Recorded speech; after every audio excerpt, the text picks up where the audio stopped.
ጨልሞብሃል ማለት ሁል ጊዜ ይነጋል ማለት ላይሆን ይችላል። አንዳንድ ሞቲቬሽናል ስፒከሮች እንደሚናገሩት ከጨለመ ሊነጋ ነው፣ ከጨለመ በቃ ሊነጋ ነው ይላል።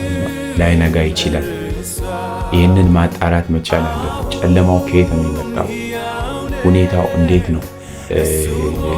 አንዳንዴ የእግዚአብሔር የሆነ ዝምታ ያስታውቃል። ከአጋንንት የሆነ ከበባ ዙሪያችሁ ሊኖር ስለሚችል፣ ከአጋንንት የሆነ ሰልፍ ዙሪያችሁ ላይ ሊኖር ስለሚችል ይሄ ጸሎት ማድረግ እንዳለባችሁ አመልካች ነው። ወደ እግዚአብሔር መቅረብ እንዳለባችሁ አመልካች ነው።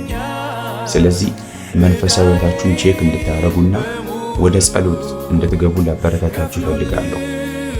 እንደ እነኛ ሞቲቬተሮች ጨልሟል ከኛ ሊነጋ ነው የሚሉ ሰዎች አሉ። አይደለም።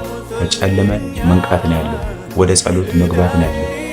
ዙሪያዎቹ በሮች ነገሮች ሁሉ ከተያዙ ወደ ፕሬየር፣ ወደ ጸሎት፣ ወደ ትጋት እንጂ መግባት ያለበት ያንን ጊዜ መታገስ የለብን። ያንን ጊዜ በትዕግስት ማለፍ የለብን። በጸሎት በጽናት በከፍተኛ ውጊያ ነው ማለፍ ያለብን። ምክንያቱም አጋንንት ሊሆን ይችላል፣ የክፉ እጅ ሊሆን ይችላል።